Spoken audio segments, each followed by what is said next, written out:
नमस्कार मित्रों, स्वागत है आप सभी का उड़ान आरपीसी चैनल पे। दोस्तों, इस वीडियो में अपन देखेंगे कि भारतीय अर्थव्यवस्था पे ब्रिटिश नीतियों का या ब्रिटिश उपनिवेशवाद का क्या प्रभाव रहा, किस तरह से इफेक्ट किया। तो इस टॉपिक में अपन जो क्वेश्चन है वो देख लेंगे, इससे रिगार्डिंग जो भी क्वेश्चन बनते हैं। लेकिन इससे पहले इस टॉपिक को एक बार रिवाइज कर लेते हैं। तो सबसे पहले देखिए 1757 की बात आती है। 1757 में क्या हुआ था? 1757 तो 1757 में प्लासी का युद्ध होता है। और प्लासी का युद्ध होने के बाद जो बंगाल का है एरिया है, तो वहाँ पे ब्रिटिश कंपनी का एकाधिकार स्थापित हो जाता है। और इसके साथ ही जो ये व्यापार पे है, ये एकाधिकार करने की कोशिश करते हैं। तो जो व्यापार है व्यापार पर इनका एकाधिकार स्थापित हो जाता है प्लासी के युद्ध के बाद में। तो यहीं से जो 1757 से लेकर के और 1813 तक ये उपनिवेशवाद का प्रथम चरण है, जिसको बोलते हैं व्यापार यानी वाणिज्यकरण। तो इसमें अधिक से अधिक वाणिज्य करने की कोशिश करते हैं। किस प्रकार से कि ये अपना एकाधिकार स्थापित करने की कोशिश करते हैं व्यापार पर। और इसके लिए क्या करते हैं, जो डच वगैरह दूसरी कंपनी आती है इंडिया के अंदर, डच आती है 1602 में, तो उनसे भी लड़ाई करते हैं ताकि इनके अलावा कोई भी कंपनी यहाँ व्यापार नहीं कर सके, केवल इनका एकाधिकार बना रहे। इसीलिए तो बाद में 1813 में इनका एकाधिकार समाप्त कर दिया गया था चार्टर एक्ट के द्वारा। तो वो दूसरा चरण शुरू होता है। तो पहले चरण में अधिक से अधिक व्यवसाय करने की कोशिश करते हैं, दूसरी कंपनी से लड़ाई करते हैं, और इस तरह से कि और कोई कंपनी यहाँ पे स्थापना ना हो सके। लेकिन बाद में क्या हुआ, 1813 में चार्टर एक्ट लाया गया, और चार्टर एक्ट के द्वारा इनका जो एकाधिकार था उसको समाप्त कर दिया। कैसे कि जो चाय और चीन के साथ व्यापार, इन दो चीज़ों को छोड़ के जो ब्रिटिश ईस्ट इंडिया कंपनी थी उसका एकाधिकार समाप्त कर दिया गया। मतलब कि अब केवल वही व्यापार नहीं कर सकेगी, बल्कि इंडिया में अब से यानी कि 1813 से बाद में जो कोई भी वहाँ का जो व्यापारी है, ब्रिटेन का कोई भी व्यापारी है, वो यहाँ पे व्यापार कर सकता है। यानी कि इसको मुक्त व्यापार बना दिया गया, फ्री, कोई भी करो, मुक्त व्यापार। तो मुक्त व्यापार बनता, इसीलिए जो दूसरा चरण है 1813 से लेकर के 1857, इसको मुक्त व्यापार का चरण कहा गया है। तो 1813 का चार्टर एक्ट हो गया, तो इसको मुक्त व्यापार का चरण कहा गया है, क्योंकि कोई भी यहाँ पे खुला व्यापार कर सकता था। इसके बाद में आते हैं 1858-60 के बाद का जो तृतीय चरण है, उसको अपन बोलते हैं पूंजीवाद का चरण। क्योंकि पूंजीवाद का चरण में क्या होता है कि जो यहाँ पे जो इन्वेस्टमेंट का कार्य करते हैं ब्रिटिश वाले, इन्वेस्टमेंट में मतलब जैसे रेल लाइन बिछाते हैं, और इसके अलावा सिंचाई कार्यों में, और इसके अतिरिक्त जैसे बैंकिंग सेक्टर में प्रोग्रेस होती है, तो वहाँ पे ये इन्वेस्टमेंट करते हैं। तो इसलिए जो है उस टाइम को बोलते हैं वो पूंजीकाल। तो जो तृतीय चरण है वो वित्तीय पूंजीवाद का चरण है 1860 के बाद का। तो ये इनके 3 चरण हो गए उपनिवेशवाद के। अब इसके अलावा जो कृषि पे इफेक्ट है वो सबसे इंपॉर्टेंट है, तो वो देखेंगे अपन कृषि पे किस तरह से इफेक्ट किया। तो देखिए जो 1757 के बाद में इन्होंने राजस्व वसूली के लिए कई तरीके अपनाए।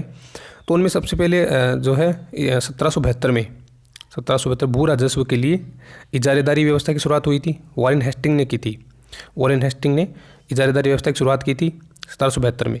उसका मतलब क्या था कि भूमि को ठेके पे देना, ठेके पे दे दिया, और फिर जो ठेकेदार था वह राजस्व कलेक्ट करता था, जो लगान वसूली का कार्य करता था वह ठेकेदार करता था।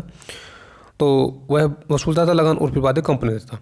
लेकिन 1793 में क्या हुआ, ये याद रखने लायक है। 1793 में कार्नावालिस था उस टाइम। तो कार्नावालिस ने स्थायी बंदोबस्त लागू किया। तो याद रखने लायक पहला पॉइंट अपना ये है, 1793 में कार्नावालिस ने स्थायी बंदोबस्त लागू करेगा यहाँ पे। और स्थायी बंदोबस्त लागू किया था, तो वो कहाँ पे लागू किया और उसमें क्या लगान दरें थी, ये देखना इंपॉर्टेंट है।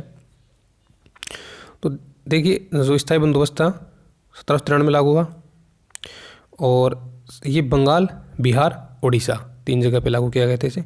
बंगाल, बिहार और उड़ीसा,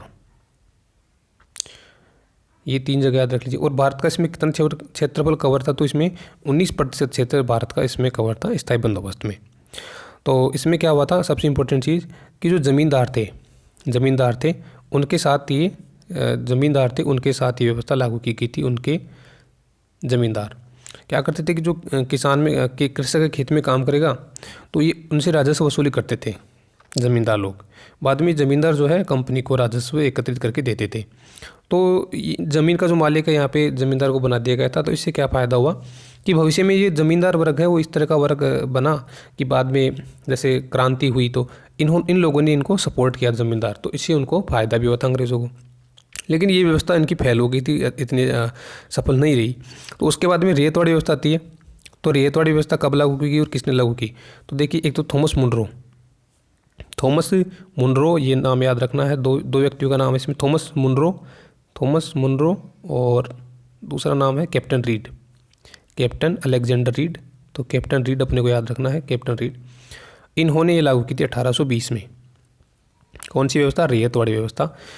और जो रेतवाड़ी व्यवस्था थी वो कहाँ पे लागू हुई? तो सबसे पहले ये बारामहल ज़िले में लागू हुई थी, कर्नाटक के बारामहल ज़िले में। इसके अलावा दो नाम और याद रखिए, मद्रास, मुंबई और असम, इन 3 जगहों पे लागू की गई थी। तो ये आपको याद रखने हैं। सबसे पहले बारामहल ज़िले में, उसके बाद मद्रास, मुंबई और उसके बाद में आसाम में। और इसमें जो 51% एरिया था वो शामिल था। इससे पहले जो स्थायी बंदोबस्त था उसमें 19% क्षेत्र ब्रिटिश भारत का शामिल था और इसमें 51%। तो ये व्यवस्था लाई गई थी और ये भी इतनी सफल नहीं रही। उसके बाद में इन्होंने तीसरी चीज़ लागू की थी जो थी महलवाड़ी व्यवस्था। तो जो महल का मतलब होता है ग्राम। तो जो इन्होंने क्या किया कि जो पूरा ग्राम है, पूरे ग्राम में एक जो ग्राम का मुखिया है उसको इन्होंने नियुक्त कर दिया कि आप पूरे ग्राम का राजस्व एकत्रित करोगे, फिर वो ग्राम का जो मुखिया है वो कंपनी को राजस्व देगा। इस तरह से किया। तो ये जो था इसमें जो लगान दर थी वो 66% तक थी, जो महलवाड़ी व्यवस्था थी इसमें। और महलवाड़ी व्यवस्था इसमें कितना एरिया शामिल था? तो इसमें 30% एरिया शामिल था। और ये कहाँ पे लागू की गई? तो ये आगरा, अवध, यानी यूपी, जो यूपी में पड़ता है अवध, तो आगरा, अवध और दक्कन के कुछ क्षेत्र में इन्हें मध्य प्रांत में लागू की गई थी ये महलवाड़ी व्यवस्था। तो महलवाड़ी व्यवस्था थी, इसमें ग्राम का जो मुखिया था इसको जिम्मेदारी दी गई। इसके पीछे हमने पढ़ा रेतवाड़ी। तो रेत का मतलब किसान होता है, तो उसमें डायरेक्ट किसान से ये लगान लेते थे।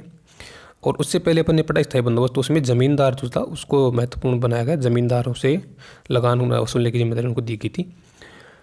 तो ये जो 3 इम्पोर्टेंट इनकी जो व्यवस्थाएँ हैं, स्थायी बंदोबस्त, रेतवाड़ी और महलवाड़ी, इनसे क्वेश्चन बनने की पूरी संभावना है।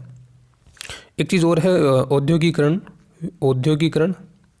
अपन जानते हैं कि ज़्यादा से ज़्यादा मशीनें लगाना और नई टेक्नोलॉजी आई। तो जो इंग्लैंड में औद्योगिकरण होता है तो वहाँ पे किस तरह से औद्योगिकरण हुआ? जैसे जेम्स वाट ने भाप का इंजन बनाया। जेम्स वाट ने वहाँ पे भाप का इंजन बना दिया, ठीक है। ट्रेनें चलने लगी, भाप का इंजन आया। और इसके अलावा इन्होंने क्या किया, जो कताई की मशीनें थी वो लेके आए, कताई वाली मशीनें लेके आए, कताई मशीन लेके आए। तो इस तरह से वहाँ पे औद्योगिकरण होता है। लेकिन अपने इंडिया में क्या हुआ कि ये जो पीरियड था औद्योगिकरण का, यानी कि जैसे 1800 से 1850, इस पीरियड में 1800 से 1850 में अपने इंडिया में भी औद्योगिकरण हुआ। क्योंकि यहाँ पे जो मशीनें वगैरह कुछ नहीं आई, बल्कि उल्टा हुआ, यहाँ का जो कच्चा माल था तो वहाँ जाता था, और वहाँ से क्योंकि वहाँ पे कताई मशीनें आ गई थी, तो जो इंग्लैंड में कताई मशीनें आ गई थी, तो वहाँ से जो बड़ी बड़ी मिल की स्थापना हो गई थी, कताई मिल की स्थापना हो गई थी। तो वहाँ से जो कपड़ा तैयार होकर इंडिया में आता था, तो वो यहाँ जो इंडिया में कपड़ा बनता था उससे सस्ता हो जाता था, और सस्ता होने के कारण उसकी ज़्यादा क्रय विक्रय उसका ज़्यादा हुआ, ठीक है। तो यहाँ का जो वस्त्र उद्योग था वो बिल्कुल नष्ट हो गया था। यहाँ से हाथ से कताई बुनाई वो सब फेल हो गए थे यहाँ पे।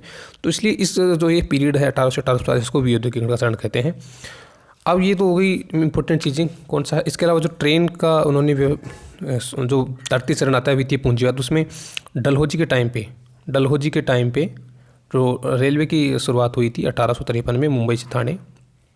ये याद रखने लायक है, पहले मुंबई से लेकर के थाने। तो ये याद रखना, डलहौजी के टाइम पे 1853 में मुंबई से मुंबई से लेकर के थाने तक ये रेल की शुरुआत हुई थी। इसके अलावा जो इन्होंने बैंकिंग सेक्टर में भी काम किया था। तो बाद में जो सबसे बड़ा जो बैंक बना था पंजाब PNB, तो PNB की स्थापना कब हुई थी? 1906 में हुई थी। ये भी इसी से रिलेटेड है, याद रखना है। इसके अलावा जो है दादाभाई नौरोजी है, तो उन्होंने प्रति व्यक्ति आय का अनुमान लगाया था। तो दो दादाभाई नौरोजी इन्होंने 1867-68 में प्रति व्यक्ति आय का अनुमान लगाया था, क्योंकि अर्थशास्त्री थे। तो प्रति व्यक्ति इनके अनुसार 20 रुपये थी। एक ये फैक्ट आपको याद रखना है। इसके बाद में अपन चलते हैं कि दादा भाई नौरोजी ने जैसे धन का बहिर्गमन का सिद्धांत दिया था, तो जो धन का बहिर्गमन का सिद्धांत है वो इन्होंने कब दिया, तो इन्होंने इंडिया डेब टू इंग्लैंड इस शीर्षक के माध्यम से इन्होंने धन के बहिर्गमन का सिद्धांत दिया था। तो ये अपन को याद रखना है। इसके बाद इकोनॉमिक हिस्ट्री ऑफ इंडिया, ये पुस्तक जो है रमेश चंद्र दत्त ने लिखी है। इकोनॉमिक हिस्ट्री ऑफ इंडिया ये रमेश चंद्र दत्त ने लिखी है, याद रखना है। इसके अलावा अपने को याद रखना है दादा भाई नौरोजी के बारे में कुछ चीज़ें।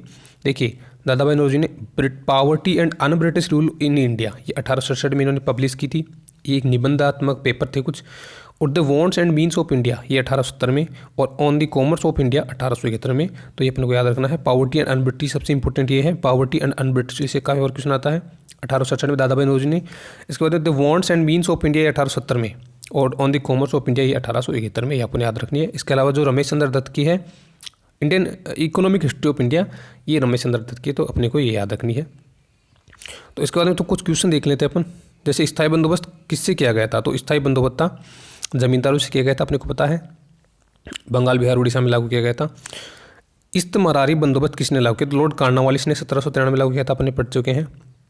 1793 में लागू किया था लॉर्ड कॉर्नवालिस ने, ये क्वेश्चन आया हुआ है। जो नीचे लिखे हैं वो ये किस एग्जाम में प्रश्न आया है, ये है अंग्रेजों ने रेतवाड़ी बंदोबस्त कहाँ लागू किया, तो रेतवाड़ी बंदोबस्त उन्होंने मद्रास प्रेसिडेंटी और कर्नाटक के 12 मील जिले में लागू किया था, अपने को पता है। दादा भाई नौरोजी के निकाह सिद्धांत में विश्वास नहीं करता था। कौन व्यक्ति था जो दादा भाई नौरोजी के निकाह सिद्धांत में, तो ये है सर सैयद अहमद, ये इनके सिद्धांत में विश्वास नहीं करता था। अगला प्रश्न, सर थॉमस मुनरो किस भू राजस्व बंदोबस्त से संबंध है, तो थॉमस मुनरो अपन जानते हैं रेतवाड़ी बंदोबस्त से संबंधित है। थॉमस मुनरो और कैप्टन रीड, तो ये इन्होंने ये रेतवाड़ी व्यवस्था लागू की थी। कौन poverty and un British rule in India के लेखक हैं, तो पॉवर्टी एंड अन ब्रिटिश लेखक कौन है, दादा भाई नौरोजी हैं, ये याद रखना। 1857 के संघर्ष में भाग लेने वाले सिपाहियों की सर्वाधिक संख्या कहाँ से थी, तो ये 1857 के से आ गया है क्वेश्चन, इसको याद रखना। अवध से थी सबसे ज़्यादा, ये उसमें काम में आएगा। 1813 के प्रारंभ में ईस्ट इंडिया कंपनी का व्यापारिक एकाधिकार की समाप्ति का भारतीय तब क्या प्रभाव पड़ा, जब इसकी एकाधिकार समाप्त कर दी गई तो औद्योगिकरण में कमी आई, भारत के औद्योगिकरण में कमी आई, क्योंकि ये जो एकाधिकार समाप्त कर दिए गए तो मुक्त व्यापार कर दिया गया। इनका हटा के कोई भी व्यापार कर सकता है, जो इंग्लैंड का कोई भी व्यापार यहाँ पे व्यापार कर सकता है, मुक्त व्यापार हो गया। तो वहाँ इंग्लैंड में औद्योगिकरण बढ़ा, लेकिन अपने यहाँ पे औद्योगिकरण में कमी है। तो इस तरह से तो ये क्वेश्चन बनते ही अपने को याद रखने। इसके अलावा ये अपन डिस्कस कर चुके हैं। तो दोस्तों ये इस टॉपिक है, इससे बाहर कुछ आने की संभावना है नहीं। इन्हीं में से क्वेश्चन पड़ेगा। तो जो दादा भाई नौरोजी के रिलेटेड हैं ये, और जो कृषि के जो 3 इंपॉर्टेंट उन्होंने व्यवस्थाएं लागू की थी, स्थायी बंदोबस्त, रेतवाड़ी और महलवाड़ी कहाँ पे लागू की थी, कौन से सन में लागू की थी, कौन था इसमें। एक जो महलवाड़ी व्यवस्था थी उसको होल्टन मैगजीन लागू की थी। अपने ये देख लिया था इसमें कि जो स्थायी बंदोबस्त है, स्थायी बंदोबस्त कॉर्नवालिस ने लागू किया, स्थायी बंदोबस्त कॉर्नवालिस ने लागू किया। और रेतवाड़ी व्यवस्था है तो रेतवाड़ी व्यवस्था को कर्नल कैप्टन रीड और ये थॉमस मुनरो इन लागू किया। लेकिन जो महलवाड़ी व्यवस्था है तो महलवाड़ी व्यवस्था का किसने लागू की, महलवाड़ी व्यवस्था होल्ट मैकेजी, ये और याद रखना है, होल्ट मैकेजी। तो और जो दादा भाई नौरोजी की बुक्स हैं, ये निबंध वगैरह है, धन का बहिर्गमन इन्होंने इंडिया डेब टू इंग्लैंड से दिया, और ये जो है इकोनॉमिक हिस्ट्री ऑफ इंडिया, ये रमेश चंद्र दत्त की है। इसके अलावा दादा भाई नौरोजी की 3 इन्होंने पब्लिश किए थे, 1867 में poverty and un British rule, और 1870 में the wants and means of India and on the commerce of India. तो ये इस टॉपिक का बिल्कुल समरी यही है, इसी से क्वेश्चन बनेगा। सो दोस्तों वीडियो देखने के लिए धन्यवाद।